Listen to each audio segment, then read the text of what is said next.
My name is Kay Brown. I'm the service manager for the medical records department here at Leighton Hospital. I think the benefits of completing an apprenticeship, well, for me, not only does it allow an individual the opportunity to understand, I suppose, some of those unspoken rules that take place in a workplace, in terms of values and behaviours and how people expect to interact.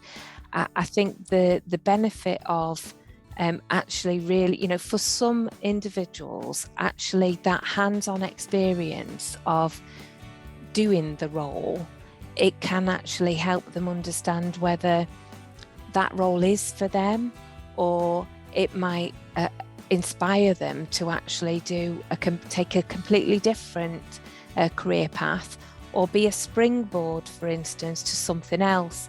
But by gaining, I suppose what I would class it as is like foundation blocks, that basic knowledge in terms of, the apprenticeships, systems that are used within organisations, different communication methods that are used.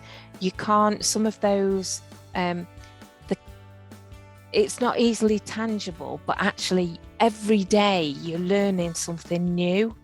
And so those skills very often are transferable skills that you can take into any role in the future.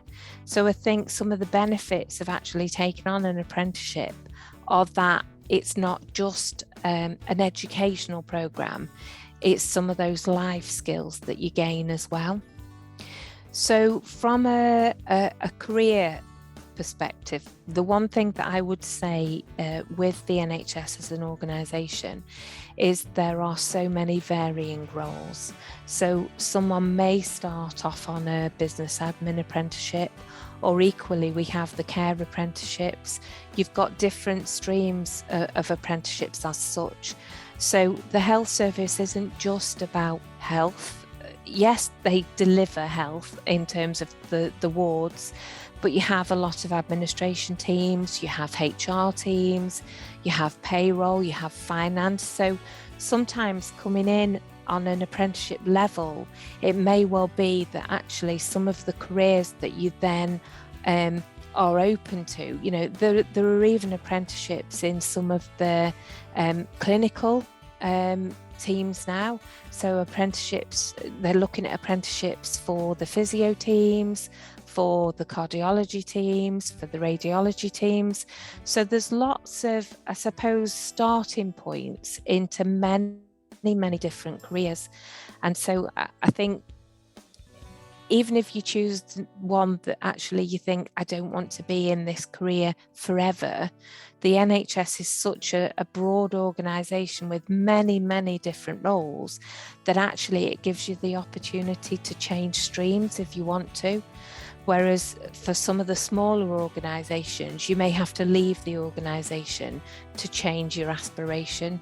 So that, for me, is one of the benefits of actually working for the NHS. It's sometimes very difficult at the age that someone finishes their GCSEs or even their A-levels to actually understand what they want the future to be, that career. And we're actually in work for a very long time. So what I would say is try and choose something that you're going to enjoy. Anyone can aspire to be anything that they want to be. And it's just understanding what those stepping stones are to get to that final position. That's it, really.